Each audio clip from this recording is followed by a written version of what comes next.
Hello, I'm Dominik, and I'm going to talk about build less, design more. I want to argue that we as HCI researchers could invest more into designing APIs and how systems work together rather than building one-offs. So in a sense, this is a provocative statement here.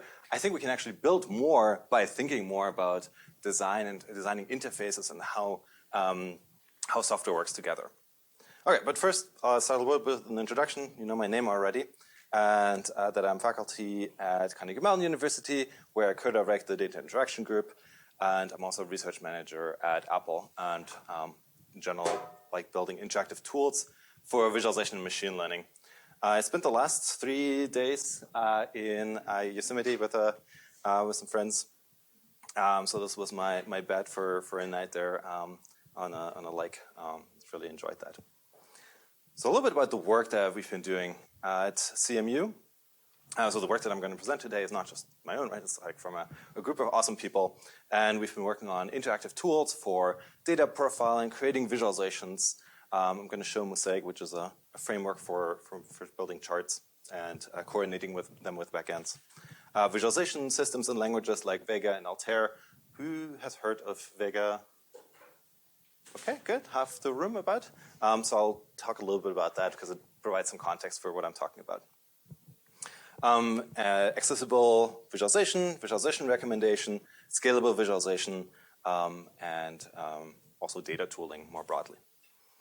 In the AML visualization team at Apple, we have designed and built tools like Swift Charts, which is a library for creating charts on the Apple platform, so like the Apple Watch and iPad and iPhones and so on.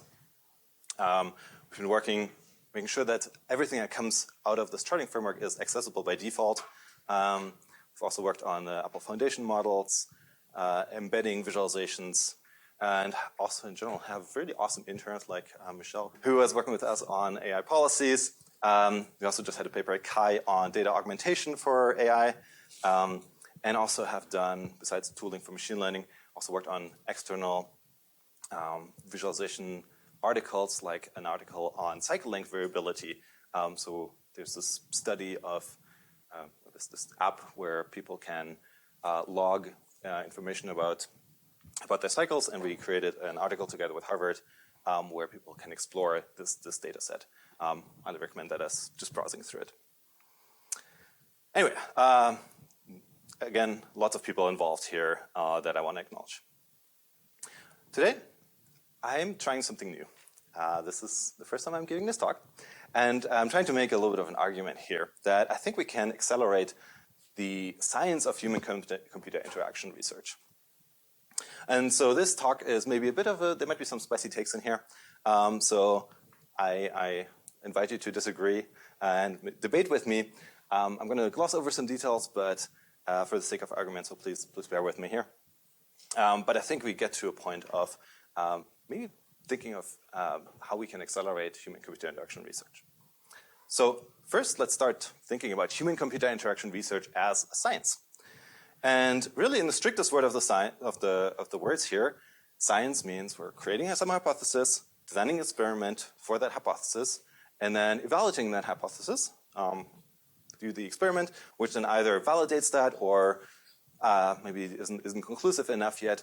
And if we do this process right, we create knowledge, right? Information, we learn something. And that lets us then create a new hypothesis. Typically, we get more hypotheses from when we get an insight, so this blows up exponentially in a way. And so our knowledge is never really complete. But this scientific method is really what helps us get knowledge. And so our general goal is to create more knowledge and be faster. And so this loop here of hypothesis, experiment, evaluating hypothesis should be accelerated. And so how do we do that in HCI, which is kind of a mix of this traditional science of like experimenting and understanding something about the world, and also design. It's also design where we're creating new things. So if you're thinking about these two areas of HCI research, study, where we look at how people use computers and how software affects society. And then on the other side, where we hypothesize and maybe test the design of new tools. So there's a lot more design in the second part here. And what we're doing in the second part is developing new artifacts to test some kind of hypothesis. So I want to focus on this latter aspect here. And yeah, I know this is a simplified view of HCI research, but I think it is useful. So focusing on the latter, since it's where I think most software is being built.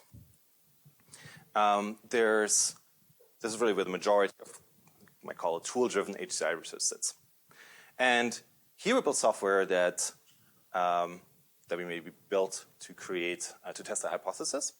So create some tool that lets us then run in a user study, and then we learn something from that, which lets us do this loop of science. But the tools that we're building there are often one-offs, right? If we're lucky, they're going to be in some repository, open source on GitHub, and maybe they get picked up by people, but usually the number of people who actually use the software is small.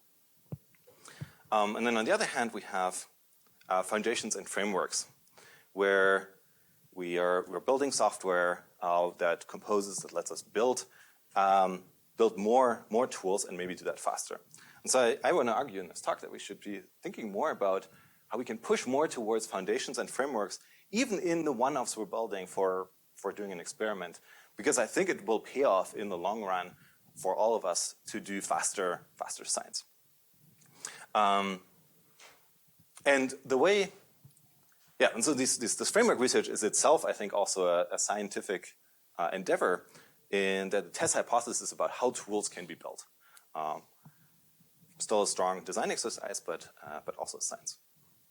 So how do we do that? How do we build these foundations and frameworks? What are the recipes to do that? So I think the first one is building composable software. And I want to go back here to a quote from Tukey, who wrote in this article, Data Analysis Statistics in 1965, that today, which I think still today, today's first task is not to invent wholly new graphical techniques, though these are needed. Rather, we need to most vitally to recognize and reorganize the essential of old techniques, to make easy the assembly in new ways, and to modify their external appearances to fit new opportunities. The paper is full of great quotes, but I want to pull out this one here because it talks about visualization, but it really highlights that we can build a lot of things from components that maybe by themselves seem kind of not necessarily novel, but a lot of novel can come out of that. So maybe as a mathematical formula, it would look like this. You have your individual components, NMO here, and by combining them together, you create this exponential space, this combinatorial space of possible things you can build. An example here is Vega Lite, where you can start with a simple chart of just a dot here and make atomic modifications to explore a large design space. Vega Lite mostly builds on marks and encodings. These are kind of the building blocks that you put together like Lego pieces or puzzle pieces to create this large design space of possible visualizations. Building a language, though, that allows for this kind of composition is not. It takes a lot of time and a lot of grunt work and discussions, which maybe traditionally you wouldn't think of as what researchers ought to be doing. But I argue that there's a lot of value in doing that. For Vega Lite in particular, we've had many, many discussions with 20+ comments on like minute details maybe of the language. But Vega Lite is now it's 10 years old. We have about 3 million downloads per month on a CDN. There's a bunch of startups built around it, using it, and large companies using it. So I think that a lot of work has paid off. Leland Wilkinson, the author of The Grammar of Graphics, which is a book kind of from the mathematical perspective of how to think about visualizations, actually commented on Vega Lite that having gone through a lot of these Grammar of Graphics inspired systems, I believe yours is the most authentic implementation. I'm using it every day. So it was very cool to have him just chime in on one of our GitHub discussions about pie charts, I think, and comment on this. The Altair team also has been excited about Vega Lite and see it as part of an effort as much bigger than Altair itself. The Vega and Vega Lite specifications are perhaps the best existing candidates for a principled lingua franca of data visualization. So here, software not just as a tool to build things, but as a way also to think about the design space. Okay, so I praised Vega Lite a lot here, but there is, I think, a major limitation that we've noticed over the years, which is that Vega Lite composes all these different components of legends, encodings, axes, and so on to create visualizations, but it does not interoperate well with a lot of the rest of the ecosystem. It's hard to integrate with something like React, like our selections for interactions don't work well with React. Or using it with D3, Svelte, and some app code or some backend. So there's a step we need to go beyond just composition to make good frameworks and good tools that let us really accelerate HCI. And that's to make them interoperable. Interoperable means that it doesn't just work with your own software, but also with other people's software. And that really blows up the space of things you can build even more. So when we're thinking about your software as M times O, now combine it with other people's software and their combination, now you get this space that is just infinitely larger. Yeah. Typically, doesn't this also blow up the space of bugs and errors and like bad things that come out of? Absolutely. Yeah. So it creates a larger design space. But if we're doing careful design and keep the interaction points small, so design interfaces that are small, that really only do one thing, and where the interface is something that we're intentional about. So what I kind of want to argue in this talk is that we should be thinking about the behavior and the interface and not just let it be an artifact of what you've built. So maybe take a step back sometimes and maybe in a paper focus much more on here's the interface that we've built. Here's what we want it to be. And let the implementation kind of follow from how you want the external appearance to be. I'm going to talk a little bit more about interface, actually. The next quote here from Herb Simon. So Herb Simon was a faculty at Carnegie Mellon University and also one of the few people who both won a Nobel Prize and a Turing Award. And in the book, The Sciences of the Artificial, who has read the book? Okay. Great book, highly recommended.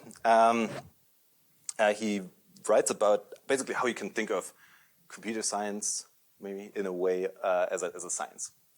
Okay, but one of the quotes in there is that an artifact can be thought of as a meeting point, an interface in today's terms between an inner environment, the substance and organization of the artifact itself, and an outer environment, or the surrounding in which it operates. And so you don't need to necessarily understand the exact details of the inner workings to understand the behavior of a system. But I argue that we should be thinking more about that part, the outer behavior, and not just let it be like an artifact of just like, oh, I use this library, that's therefore the system behaves like this. But keep the behavior well-defined, small, and interoperable. So yeah, so let's think of artifacts in terms of its organizations and functioning, with like this interface between in and outer environments. And so there's a bunch of benefits from building software in this way. One is that when we want to actually build something, we have to write a lot less glue code. So without reusable interfaces, and you want to have some tool interact with some system, you really have to implement every possible interaction point. But if we're thinking about standards and standard formats and interfaces, we can reduce the amount of glue code that has to be written to make something compatible to just a much, much smaller number of lines here. Right? You can see the number of red lines on the right side with reusable software is much smaller. Examples of these are standards like HTTP, right? Which you can write your server in any language and interact with it from any browser or any tool that supports HTTP. That is kind of magical. Apache Arrow for binary data, or for tabular data in binary. The language server protocol for programming languages and autocomplete in IDEs. Right? You would have programming languages on one side, IDEs and editors on the other side. What the language server protocol does is it defines how like autocomplete should work. And so not every backend, every programming language has to have support for every editor. You just have to satisfy this language server protocol. SQL, the query language for databases, has been hugely, I think, has been very good for being able to abstract the inner workings, have a fairly small, even though the SQL standard I think is big, a fairly small like interface where systems can work together. And many more examples of this. Okay, and what really is behind this, or behind this interval software, is thinking about these interfaces, in particular APIs, the application programming interfaces. There's a bunch of benefits of using these and focusing on APIs. Namely, we can compose software rather than building it from scratch, which means less code, maintainable code, faster science. It's intellectually challenging, invention and design. These are invention and design activities, and in a way, something researchers ought to do.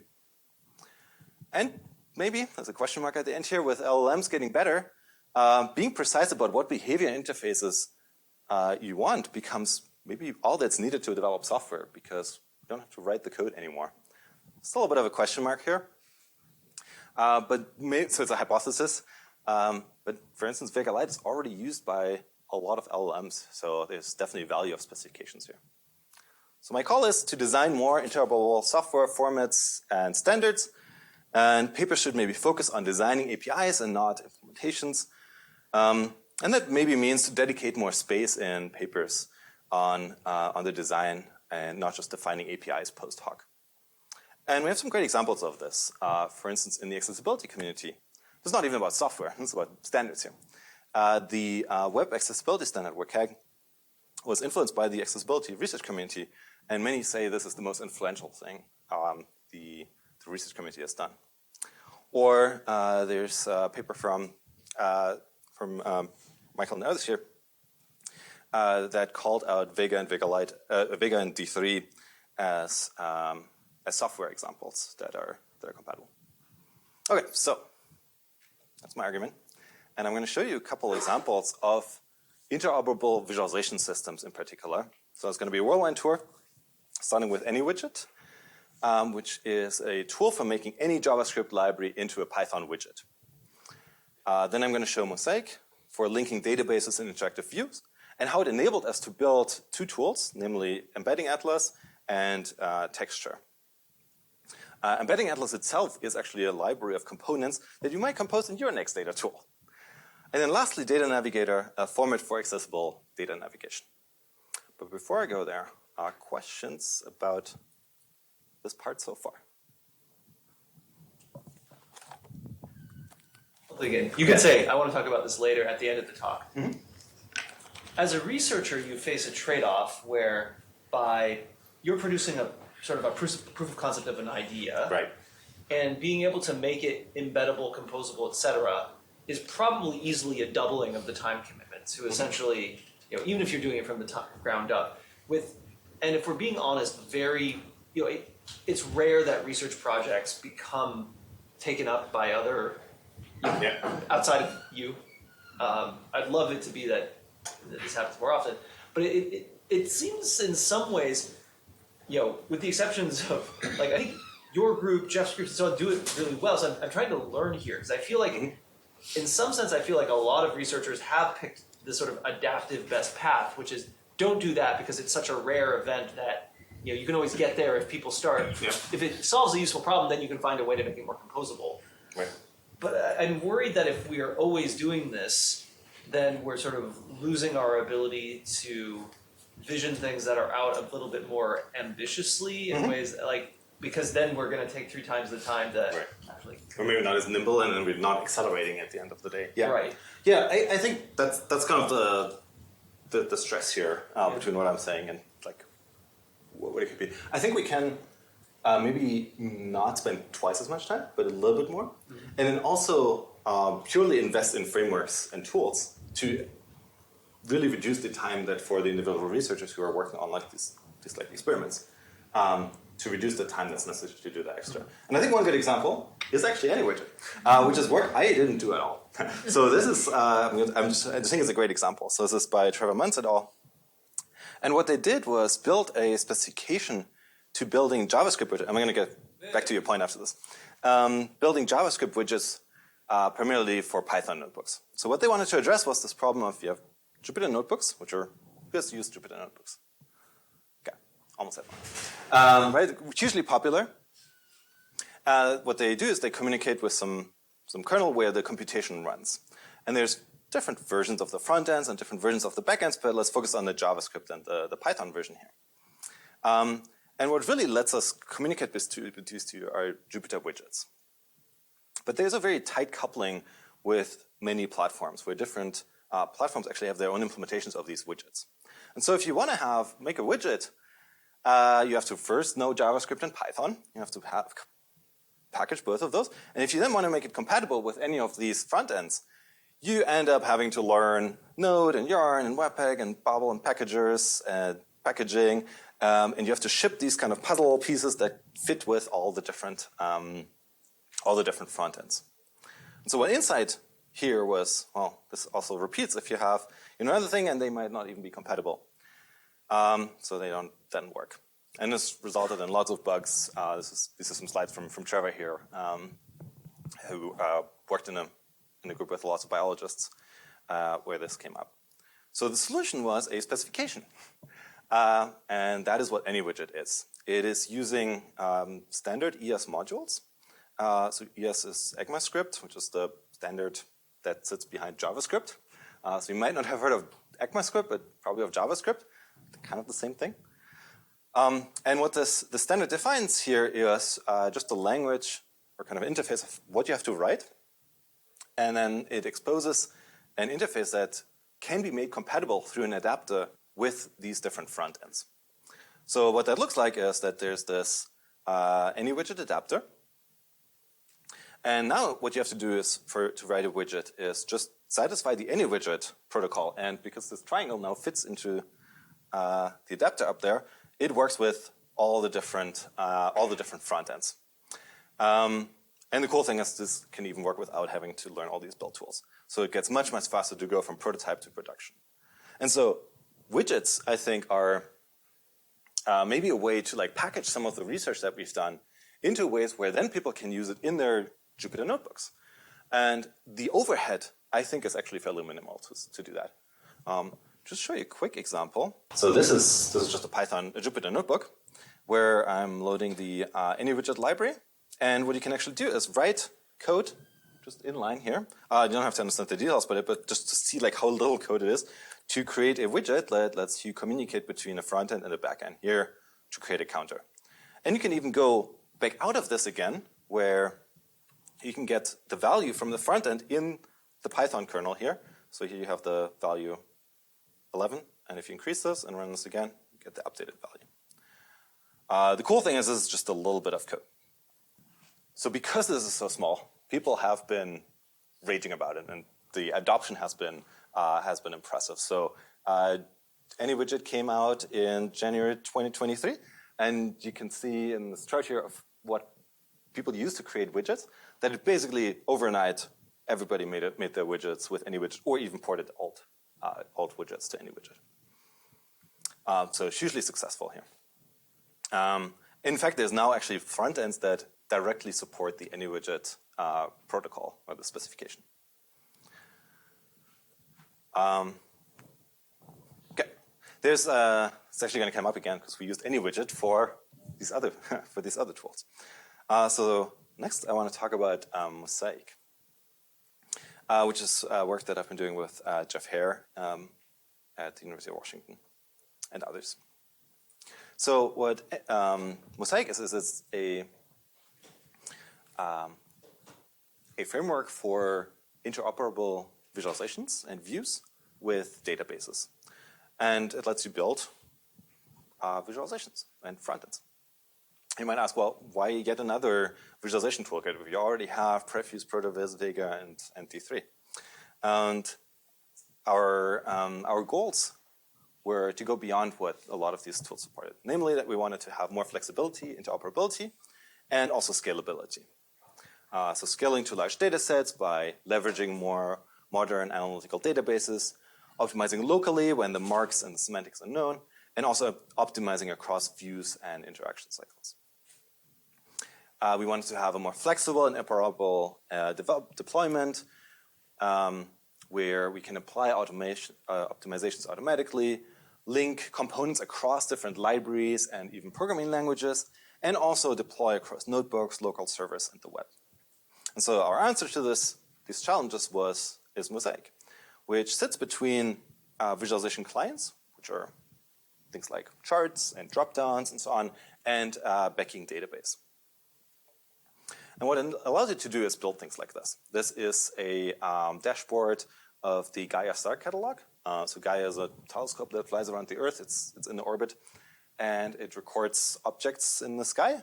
And there's about 2 billion objects in this. And what you can do is here look at, for instance, the parallax of these objects and see where they are distributed in the sky. Or we can look at this Hertzsprung-Russell diagram to see, which shows evolution of stars, and see kind of where these stars are distributed. And you can see that the stars with higher magnitude on the lower part are a little bit more in the center of the Milky Way. The Milky Way is in the top left, like this. We're looking at the Milky Way there in the center. So I'm going to show you how we made it possible to do this exploration in a browser, here coordinating with a larger backend. Mosaic has a number of different components that we support, including tables, dropdowns, regression analysis, and so on. And also spatial analysis. This is some taxi data where you can see the correlation between drop-offs and pickups.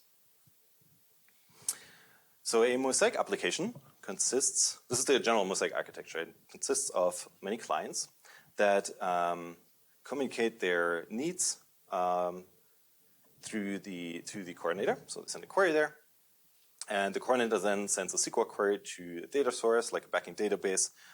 In our case, it is DuckDB, which may run on the server or in WebAssembly. And then that sends the data back, which may be cached there, and then we can visualize that in the client. So this would be the traditional path of if you want to build any kind of visualization system with a backend. We use Apache Arrow for efficient transport here, and it's a standard format, so you can implement your backend in Rust or Python or JavaScript, which literally we have those three. So you can do it easily. Yeah, and there's a cache. But the cool thing comes in when we want to support interactions in the client. So we have these, you can draw, for instance, the brush, which this input then defines an interactor that creates a class that we then combine into selection, and selection then defines a predicate that the coordinator uses to update the queries that it sends to the backend to then update the charts accordingly. So you can then create filtered views this way. And this even works across multiple clients that define interactors and predicates. So here, for instance, we have two brushes, one from A to B, the other one from U to V, and that then in the selection gets combined into one class. Into one predicate. So that's the general architecture, and on top of this, we built VGplot, a grammar of interactive graphics that has support for various mark types. And so here's an example of what you can build with that. This is a standard line chart showing some randomly generated data. And I can create this plot here by saying from this walk, we're defining an area wide chart. And this would define a query, like naively it would define a SQL query here to get the data for X and Y, which would result in about 50,000 rows. So rendering all of these would be pretty expensive. What we apply automatically here is an optimization called M4, which actually reduces the amount of data necessary to about 3,000 rows to render a pixel-perfect representation of the chart. But it reduces the data in the database. And that happens transparently, so you don't even have to worry about it or think about it. The cool thing is that also works if you're creating interactions. So here, I'm just adding the same chart twice. And I'm defining a brush selection that you can apply to the first chart, and then we're filtering the second chart by that brush. And so now you get this focus and context where you can look at a particular part of the chart and see that detail at the bottom. And the optimization of M4 gets applied on every update here automatically. So this is an optimization that we can do because we have knowledge about this visualization and exactly how it's rendered. There's also optimizations that go across charts. So for instance, here we have these histograms that show data about flights. We have like the delay, the time the flight started, and the distance it flew. We can again apply a selection to let you brush over these charts to see what the correlation is between these different dimensions. And here we can do this over very large data sets like the billions of records that I showed you. But to enable these like fast updates, we can't just do the naive thing of computing the histogram, which would be roughly the SQL query. What we have to do is, what we're doing instead is create a pre-aggregated table that in addition aggregates by the dimension that you're brushing over. So that's this yellow part here. And then we can get the columns that we actually need, or data we actually need, just as a query over this pre-aggregated data. So we don't have to go to the raw data anymore. We go through this to this pre-aggregated data that's much, much smaller and get much faster updates this way. Yep. Just a quick detail question. So in these demos you're showing, I'm assuming they're not showing any network lag here. Is this all running on the local client? These examples are running on a local client, but if you, for instance, create this pre-aggregated table, you can actually have that in the client, and then you wouldn't have that network delay anymore. So, we haven't implemented that yet, but will. Sure. So in principle, you think that these kinds of techniques would essentially allow you to ship a compact enough representation that you could just render it directly. I see. Mm-hmm. And how much time does it take to make the pre-aggregated table? Obviously, it depends on the size of the data set, but just sort of like roughly. So we use DuckDB, and over 10 million rows, which you can do easily in the browser, it's less than a second. So we're talking about milliseconds. So you flip on the filter. Yeah. Okay, go. Yeah, and then the updates are in real time, so 60 frames per second ideally. I'm going to show you what that actually looks like over a large data set in a demo. Mm-hmm. Curiosity, so it seems like this relies on the fact that the underlying data is represented as images. Yeah. But what if it is a picture, like which in theory could be represented as a database, like pixel, like values and then location, whatever. But do I have to convert whatever representation I'm using to a database before using this, or is there a way to do this with just another form of data? We rely on tabular data. That is right. But as you said, images could be represented as tabular data. Yeah, you might have to manage it a little bit, and it would be nice if it works more directly on image data. Should be hopefully be possible without changing the model too much. But yeah, we rely on tabular data for now. And can apply these transparent optimizations here.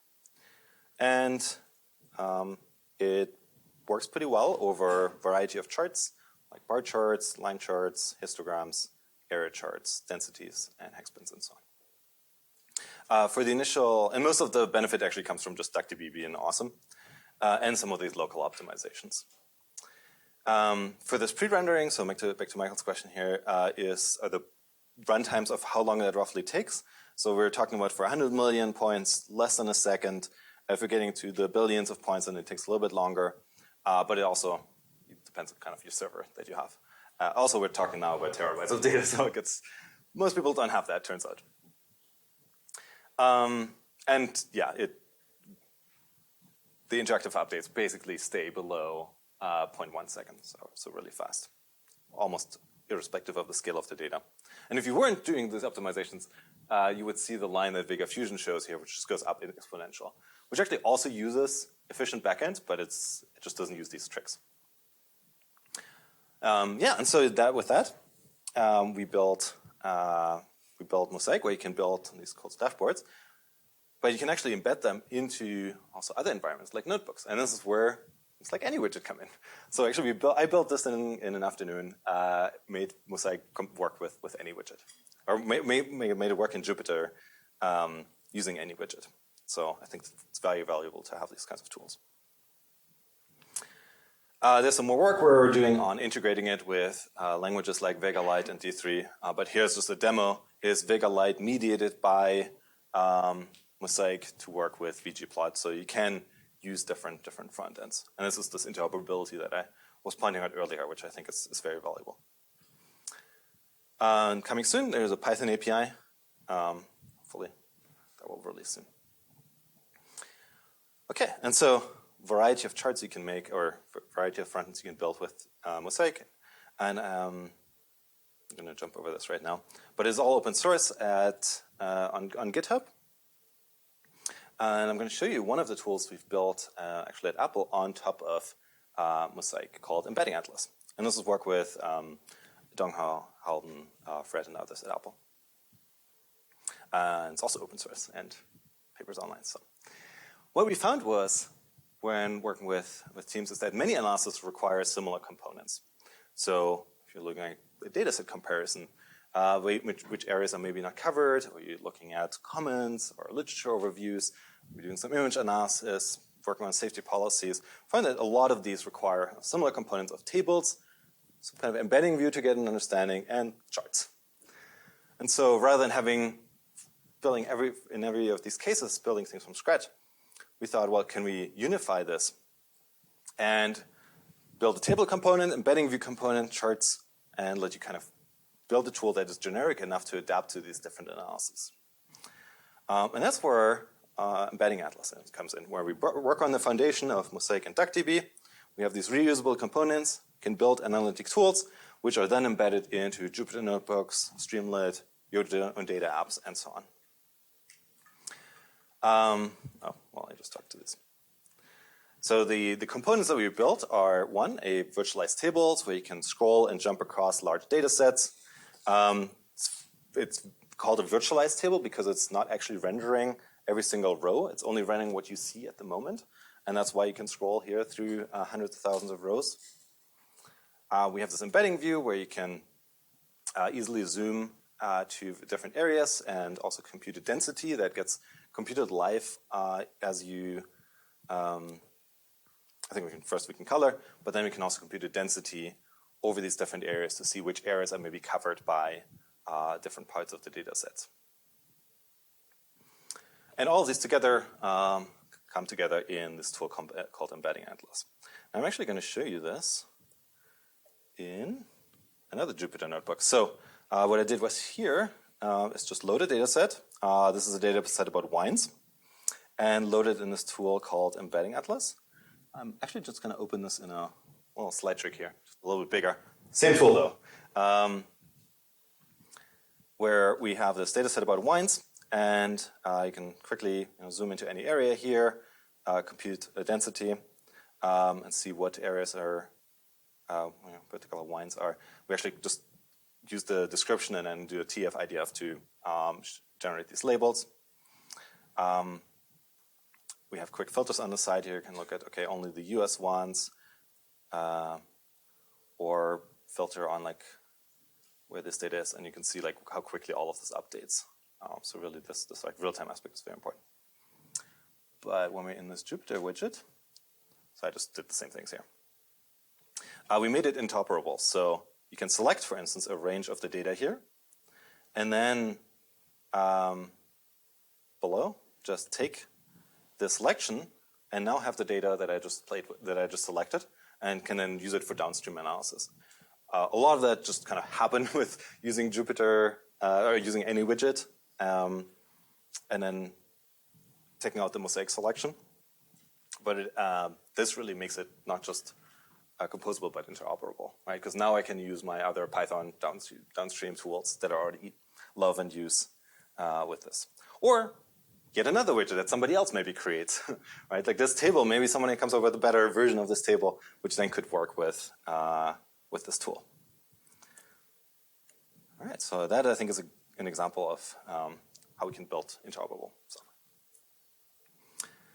Yeah, as I said, Embedding Atlas consists of these different components, and you see the embedding view, charts, tables put together in this particular configuration. But you might actually, each of these components you can also reuse as individual components in a different configuration. And it's all open source on GitHub, including all the integrations into notebooks, Jupyter Notebooks, Streamlit, and also as individual components. I'm going to have a QR code at the end with links to all the demos, and all the resources and all the papers that I referenced. So I'm going to show you that in the end.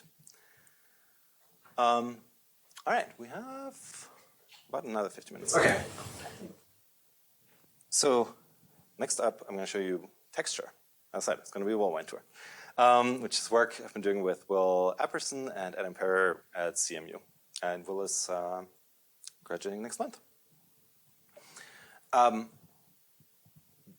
We've been very interested in text, and text is everywhere, and has been and text data has been the core of a lot of the advances in large language models. And we looked at a variety of different tools for text exploration, and found that a lot of these tools are building specific front ends where there's still very common components that appear in all of these.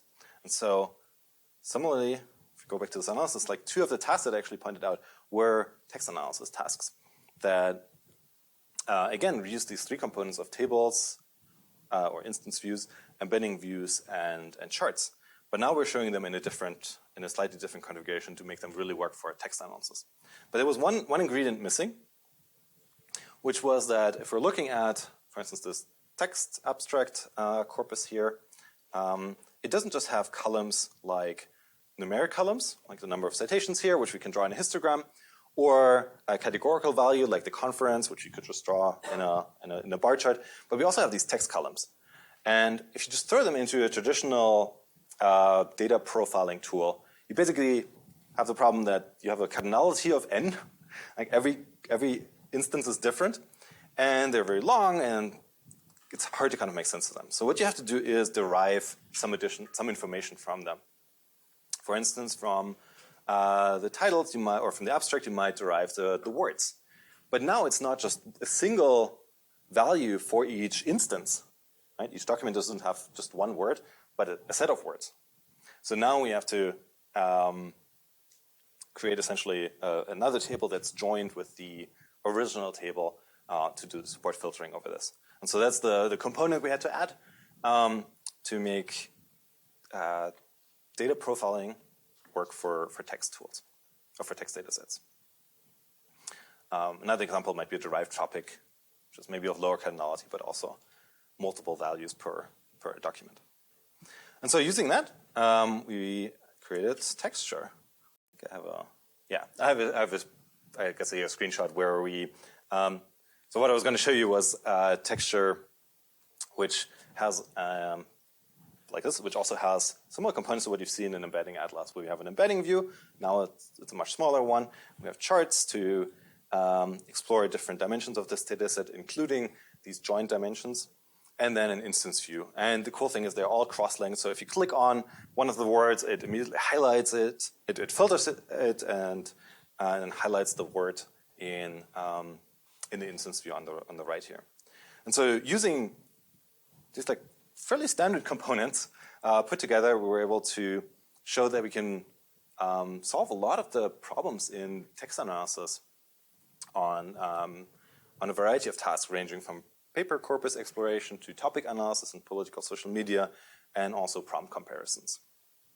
And so we found that by composing a small set of components, we can recreate a lot of different analyses and don't necessarily have to build specialized tools. And there's a lot of value, I think, in not having to do that, not having to build specialized tools. Specifically, that also people who are using these tools don't have to learn yet another tool. Right? They can use what they've learned already and apply to the next scenario.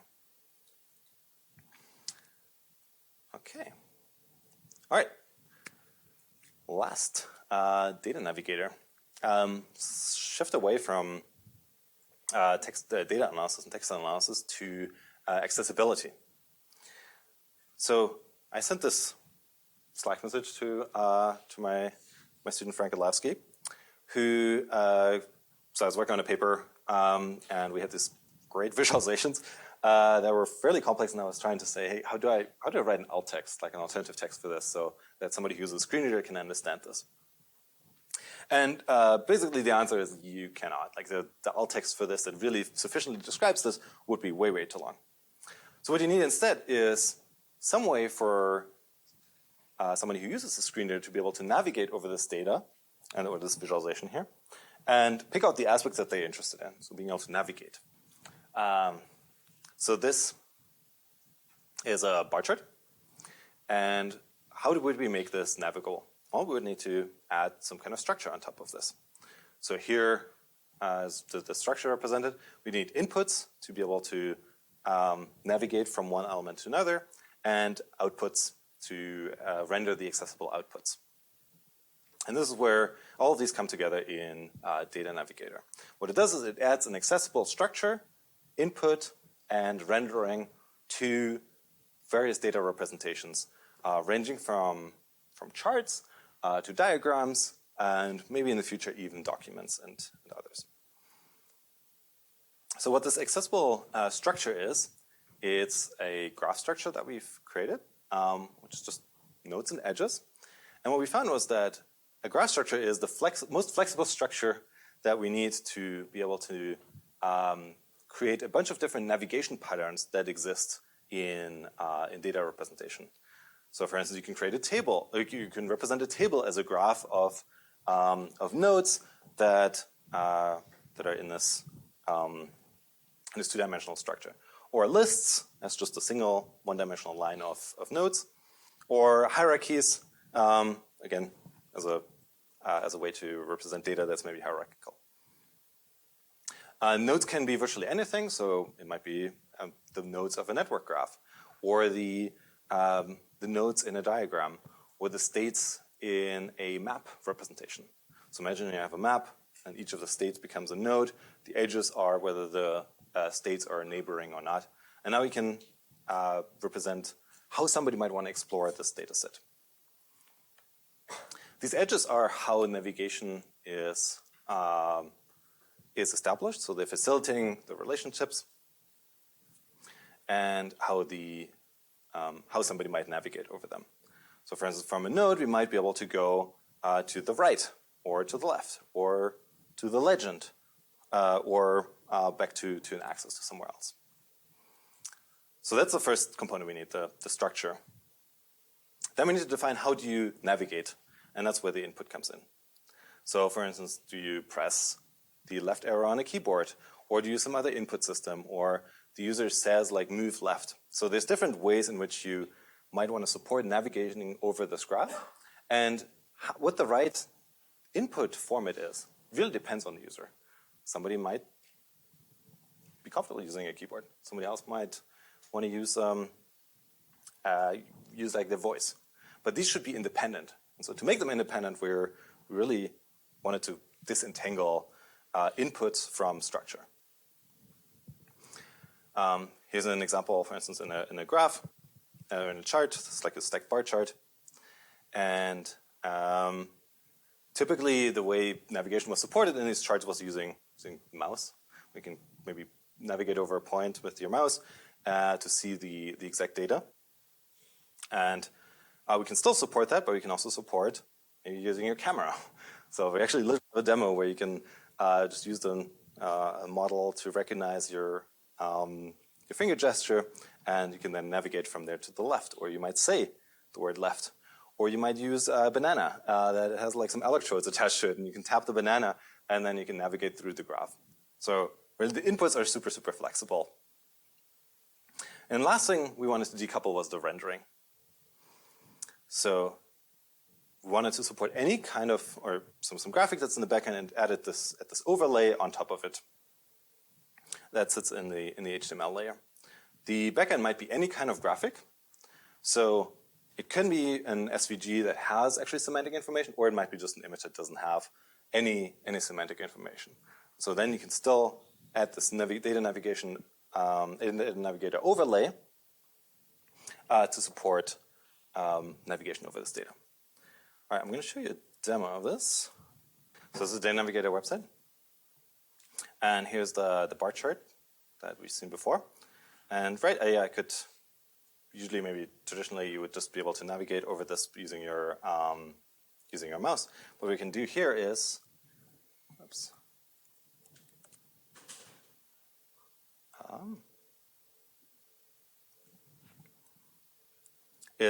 going through this graph I'm just using my mouse cursor to go to the legend, to the x-axis, the y-axis or the x-axis.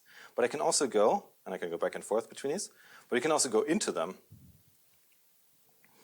to show these. Using different keyboards. So for instance, Enter key would allow us to go, oops, I lost my focus somewhere here.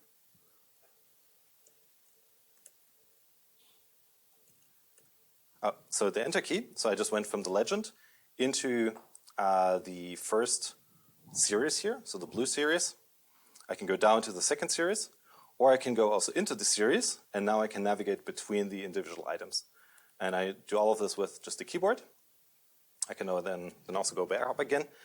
But the same inputs, the same data can be also navigated using other inputs, like this gesture model where we use the camera, or a text model, a speech-to-text model.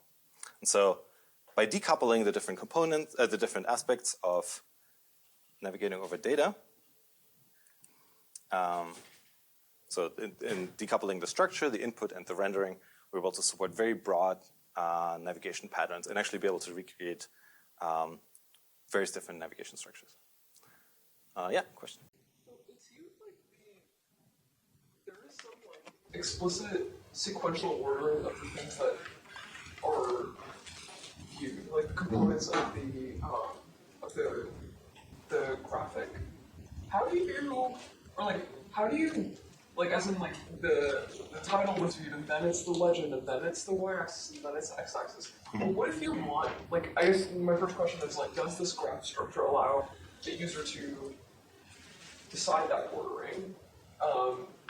And if not, I guess how would you make this more customizable?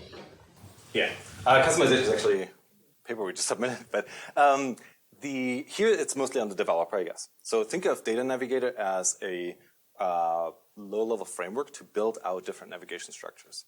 So you can say, for this chart, I want to be able to navigate from the legend to the individual series, from the series to the individual bar segments, or instead of navigating to series, I want to navigate to the bar, and then from one bar to the next bar.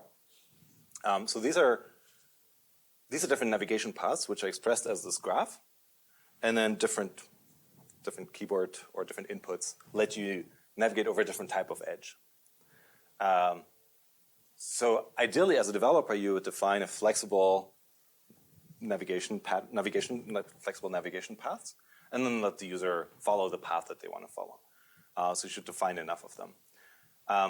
Hopefully, the inputs that you use, because it's decoupled, is something that the user can customize for themselves. So if they are a keyboard user, they can say left edge type should be navigated with the keyboard left.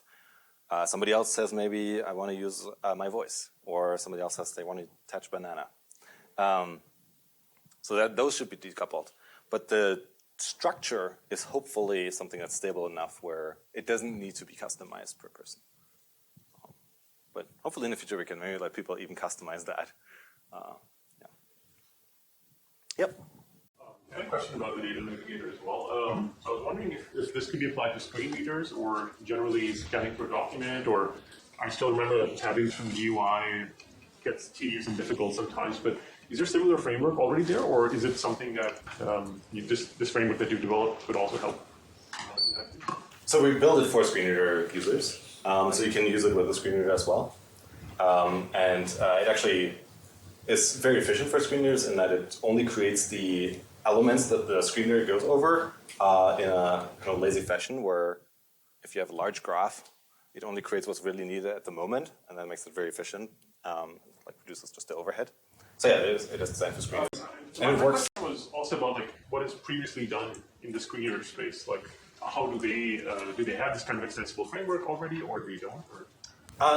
There's not really an extensible framework, which is why we built this.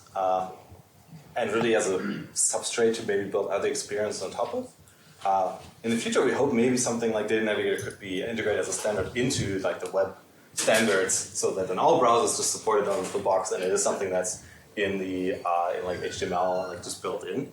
We're not there, which is why we built this as a library for now. But we already are talking with partners who are thinking about adopting it in various contexts. Yeah. The thing is that most navigation has been built kind of in a either just linear or hierarchical way. But we found that for visualizations, that's not sufficient. Like for instance, in a map, it is not just up. It's just not just down and left and right, which is what a tree is, but it is maybe there's like more than just two directions. Yeah, I agree. A state has more than two neighbors. So this would have surprised somehow because if you're just generally reading a document, there's so many other directions to go in, and it's always very hierarchical the way they are right now. Yeah. I think this application is beyond just this. Yeah, absolutely. Okay, we have some more, since we're at time here. I just want to wrap up real quick. So thanks so much for having me. I talked about build less, design more. And talked about a number of composable and interoperable visualization systems, and hopefully inspire you to build, think more about how we can build these interoperable software. I referenced a bunch of books and papers. So there's a QR code which links to a website that has all of these, and you can also go to either my website or dig.cmu.edu from my group at CMU. Thank you so much.